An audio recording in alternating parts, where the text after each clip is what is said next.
할렐루야. 오늘도 하나님의 은혜와 평강이 말씀을 대하는 우리 가운데 함께 하시기를 소망합니다. 드디어 오늘이 왔습니다. 1년에 단 한 번 제가 부처님이라고 부르는 날. 여러분, 빨간 날이라 좋아하는 거예요, 여러분. 제가 오늘만 부처님이라고 부르면 다른 날은 뭐라고 불러요? 부처라고 부르죠. 님 안 부처요? 제가 예전에도 작년인가 재작년인가 이렇게 설교를 했더니 이제 그분이 들으시기에는 목사님은 불교 친화적이시구나 라고 생각하신 분이 있었어요. 제가 저번에 성경 아카데미를 하는데 그 성선선 성악설 설명하다가 그 법 없이도 살 사람 3분 전도하신 분 손 들어보세요 한 적 기억나실 거예요. 근데 제가 그분한테 뭐라 했냐면 만약에 있으시면 그분 성불할 거라고 그랬어요. 그 성불이라는 게 불교 단어거든요. 근데 이 성불이 무슨 뜻이냐면 깨달아서 부처가 되는 걸 뜻해요. 여러분 부처 된 사람 본 적 있어요, 없어요?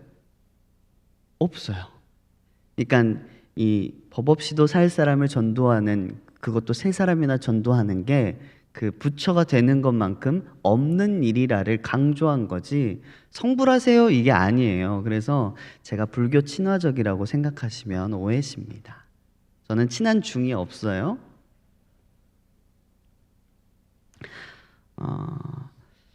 오늘 저는 이제 지극히 기독교 가치관을 수호하는 사람으로서 오늘 말씀도 보면 역사서를 쭉 보고 있잖아요. 저희들이 역사서를 보는 데에는 2가지 관점이 있습니다. 첫 번째로는 사건을 중심으로 하는 거고요. 2번째로는 사람을 중심으로 보는 것입니다. 오늘 또 이제 빨간 날이라 그런지 보이시던 분들이 안 보이고 안 보이시던 분들이 보여요. 반갑고 아쉽고 그래요. 언제 몇 년도에 어떤 사건이 일어났는지를 중심으로 적혀진 그런 사건들을 중심으로 적혀진 역사도 있고 사람을 중심으로 보는 그런 역사도 있습니다. 오늘 우리가 보는 이 역대상 초반부는 어떻게 보이시나요? 그렇죠. 사건이 하나도 나오고 있지 않잖아요, 여러분. 뭐 나오긴 나오는데 주로 뭐가 나오나요? 사람의 이름, 인물이 나옵니다. 좀 과하다 싶을 정도예요. 그렇죠? 제가 성경을 읽을 때 어려워요. 다른 나라 지명이나 인명은 참 어렵습니다. 근데 그걸 읽고 있으니, 계속 읽고 있으니, 쭉 읽고 있으니 얼마나 어렵겠어요. 근데 이 이름들의 나열들이 무슨 의미가 있을까 싶지만 적어도 이스라엘 사람이 오늘 본문을 본다면 저희랑은 많이 다르게 느낄 것입니다. 여러분들도 여러분들의 족보를 보신 적이 있나요? 우리나라 사람이 우리나라의 우리 가문의 족보를 보는 거랑 다른 나라 사람이 우리나라 족보를 보는 거랑 느낌이 많이 다르겠죠? 오늘 본문도 마찬가지입니다. 예, 우리나라는 이제 동방예의지국이라서 혹시 계시다면 실례입니다. 이씨성을 가진 순신이라는 분이 혹시 계신가요? 잘 안 지어요, 그런 이름을. 신기하죠? 왜냐면 우리가 굉장히 존경하는 이순신 장군이라는 분이 있으시지만 그런 이름을 아이에게 지어주지는 않습니다. 왜냐면 그 이름이 혹시나 그분께 누가 되고 이 아이에게 너무 큰 부담을 지우지는 않을까 싶어서 그런 이름을 좀 피하시는 것 같아요. 특히나 우리나라는 같은 이름을 짓는다는 것에 그렇게 그런 것들을 선호하는 문화권이 아닙니다. 그러니까 누가 유명하다고 해서 그 이름을 나도 이 이름으로 지어야겠다 이렇게 하는 문화권이 아니에요.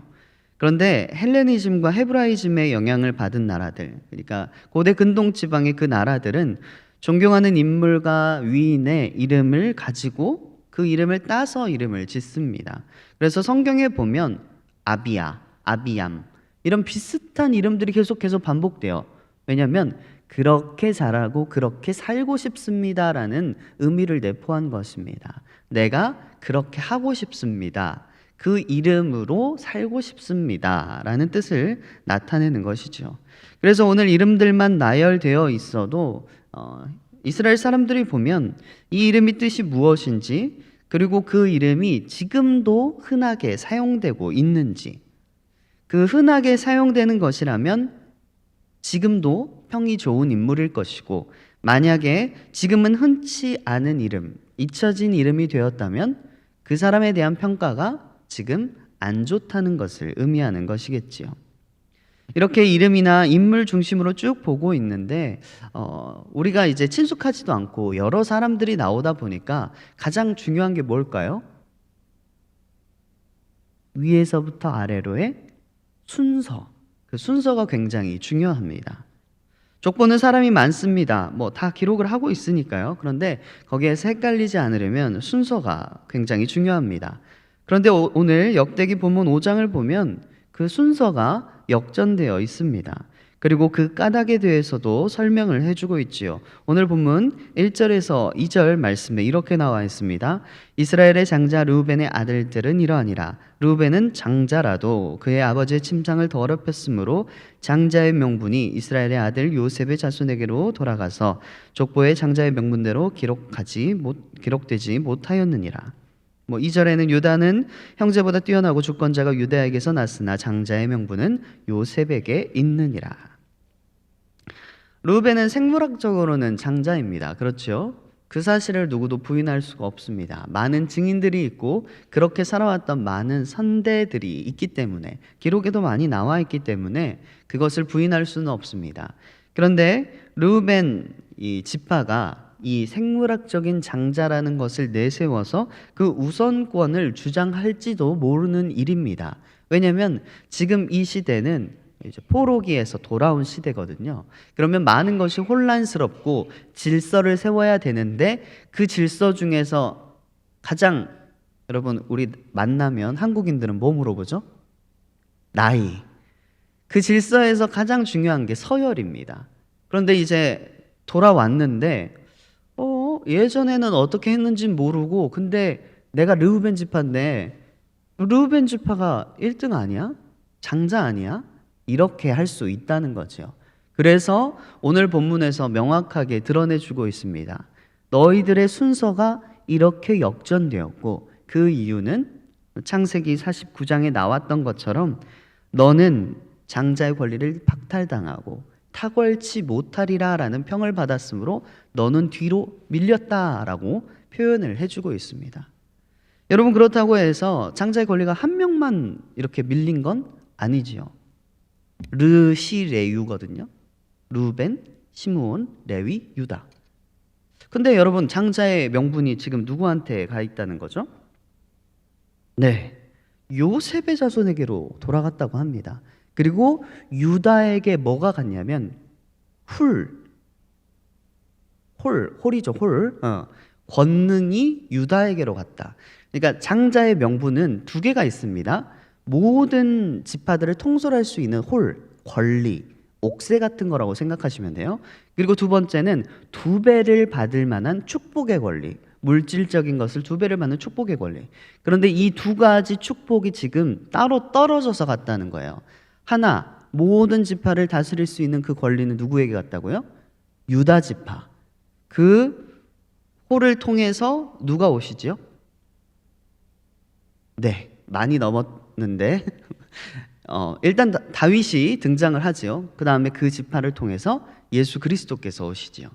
그 궁율의 홀을 죄송합니다, 아침이라 홀을 누가 받았다고요? 유다 지파가 받았다고요. 그런데 이제 2배의 축복은 누가 받았습니까? 요셉이 받았습니다. 그러니까 이게 물리적으로 뭔가 잘못을 했기 때문에 한 칸씩 밀린다, 이런 뜻이 아니고, 하나님의 은혜를 받는 것에는 하나님의 선택하심, 하나님의 주권이 들어있다는 뜻입니다. 그래서 뭔가를 잘못했다고 해서 그럼 장자가 그 다음인 시므온 아니야?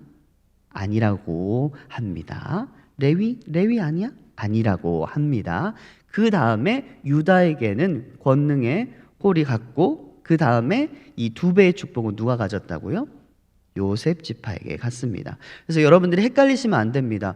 왜 장자의 명분은 누구한테 가고, 근데 왜 유다 지파에서 예수 그리스도께서 오시지?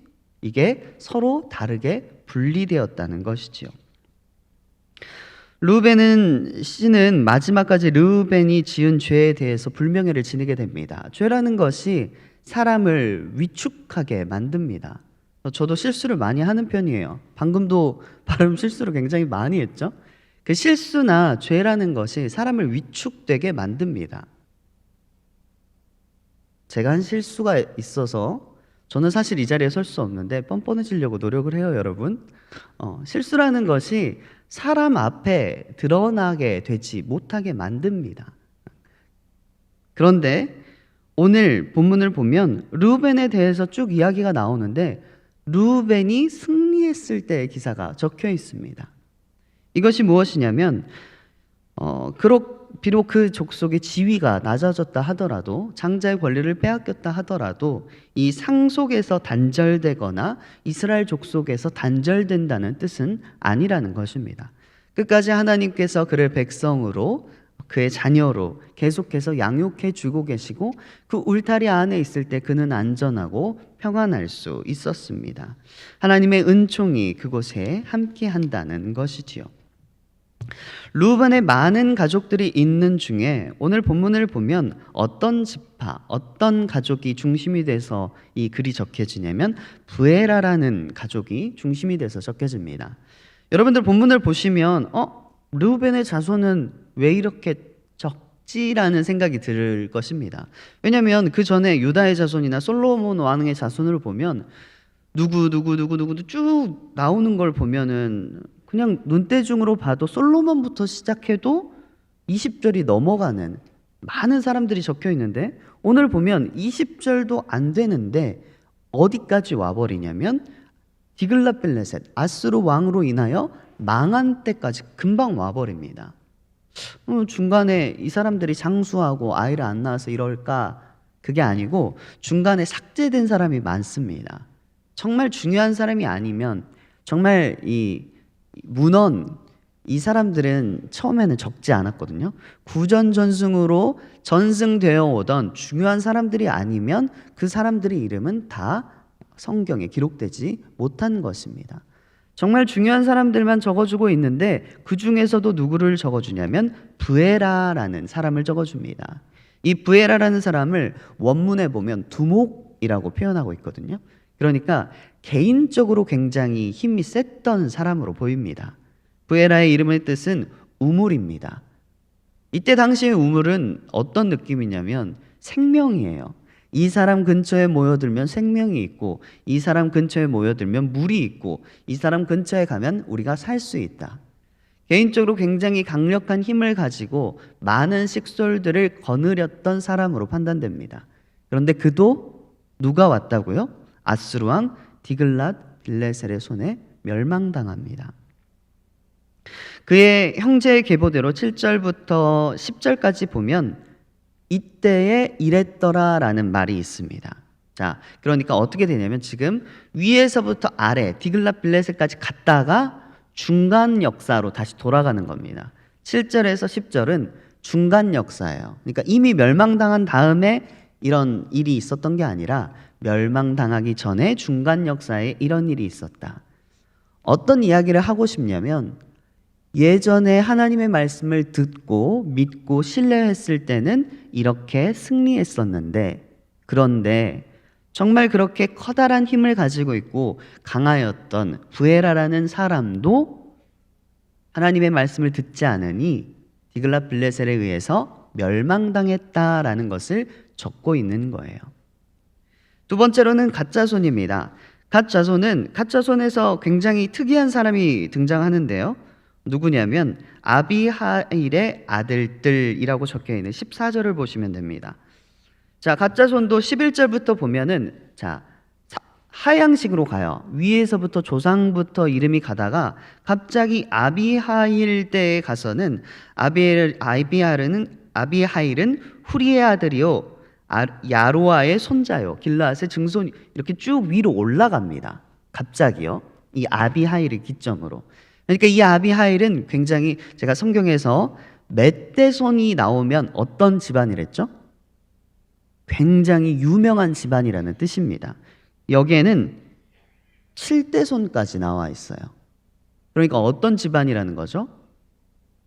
굉장히 유명한 집안이라는 겁니다. 보통 왕족도 4대 이상을 기록해 주지 않거든요. 그런데 이 집안은 7대 손까지 기록해 줍니다. 아비하일을 기점으로 해서 그게 꽃피었던 것 같아요. 그래서 아비하일이 굉장히 유능한 사람이었고, 그리고 그의 집안은 굉장히 유명하였습니다. 아까의 이야기와 약간 비슷하죠. 그런데 그때에 어떤 일이 있었죠? 이 사람 또한 디글랏빌레셀로 인하여서 멸망한 사람입니다. 이렇게 개인적으로 힘이 세고, 이렇게 지파의 힘이, 가문의 힘이 엄청나게 훌륭하고 위대한 사람이라도 결국 디글랏빌레셀이라는 자가 와서 멸망당하는 데에는 아무런 대비책이 되지 못했다는 것이지요. 여기 18절에서 쭉 22절까지 보시면 이때도 아까랑 똑같은 방식을 취하고 있습니다. 망하기 전으로 돌아가서 이야기를 풀어내는 것이에요. 20절에 보면 도우심을 입었으므로, 그리고 하나님께 의뢰하고 부르짖음으로 하나님이 그들에게 응답하셨습니다. 이 본문이 뭐냐면, 하나님을 의지하고 믿었을 때에는, 그때에는 승리할 수 있었다. 그런데 지금은 어떻게 되었다? 지금은 디글랏빌레셀로 인하여서 멸망당하였다를 계속해서 말하고 있는 것입니다. 특히 17절을 보면요, 17절에 이상은 유다 왕 요담 때와 이스라엘 왕 여로보암 때의 족보에 기록되었다라고 기록되고 있습니다. 자, 여로보암 친숙하시지요? 이들이 멸망당할 때의 이야기라는 뜻입니다. 이들이 멸망당할 때의 족보에 이들의 이름이 기록되었다라는 뜻입니다. 그래서 멸망당할 때를 기점으로 우리가 어떻게 해야 될지를 계속해서 돌아보고 있는 거예요. 지금 이 역대상의 저자는 방금 말했듯이 이들인데, 지금 이 글을 읽고 있는 사람들은 누구죠? 포로기에서 돌아온 자들입니다. 그들이 이제 어떻게 살아야 될지, 우리가 어떻게 질서를 잡고 어떻게 하나님께 해야 될지, 여기에 뭐라고 나와 있죠? 부르짖으라 라고 나와 있습니다. 20절에 하나님께 의뢰하고 부르짖으라. 사실 이거를 말하기 위해서 이렇게 강인하던 부에라라는 우물이라는 이름을 가졌던 사람도, 이 아비하일의 이름의 뜻은 내 아버지는 전능하시다거든요. 그러니까 보통 애를 넣습니다. 하나님은 전능하시다, 이렇게 해야 되는데 이 사람은 아버지는 전능하다. 무슨 뜻이지요? 나의 가문이 그만큼 훌륭하다라는 뜻입니다. 내가 아빠가 한 대로만 하면 나는 다 살 수 있어. 우리의 가문이 모든 걸 이루어놨어. 이런 뜻입니다. 개인적으로 힘이 센 사람도, 가문의 힘이 엄청나게 센 사람도 그 파멸을 막지는 못했습니다. 그리고 그 파멸은 어디서부터 왔습니까? 하나님의 음성에 귀 기울이지 않았기 때문입니다. 하나님께 부르짖지 않았기 때문입니다. 25절에 이렇게 나와 있습니다. 그 땅 백성의 신들을 간음하듯 섬긴지라. 하나님께서는 이들을 축복해 주셨습니다. 이들에게 평안을 더하여 주셨습니다. 그런데 이들은 그 축복과 평안을 어떻게 사용합니까? 우상 숭배하는 데 써버립니다. 하나님께서 그것을 가만두셨겠습니까? 더 잘못되지 않도록 거기에서 끊어내신 것입니다.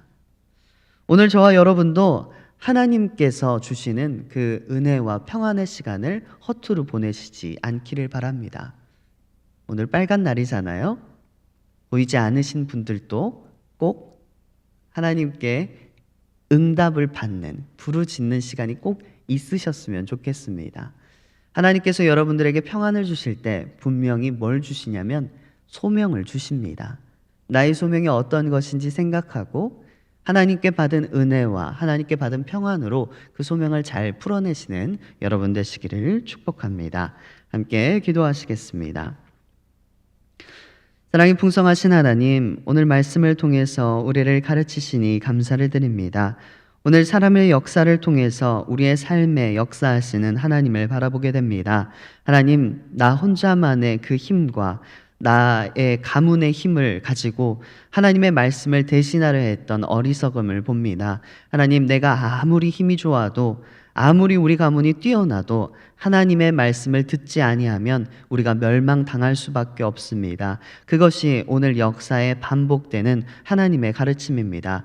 주님, 오늘 우리가 이 시간 이 말씀을 들었으니 하나님께로 속히 돌이켜서 주님께 부르짖고 응답받는 그런 귀한 교제의 시간 가질 수 있도록 주님께서 인도하여 주시옵소서. 귀한 힘을 올리는 손길 있습니다. 하나님께서 받으시고 흠양하여 주시고 그의 삶에 부르짖음에 응답하여 주시옵소서. 모든 것 주님께 의지합니다. 사랑 많으신 예수 그리스도의 이름으로 기도드립니다. 아멘.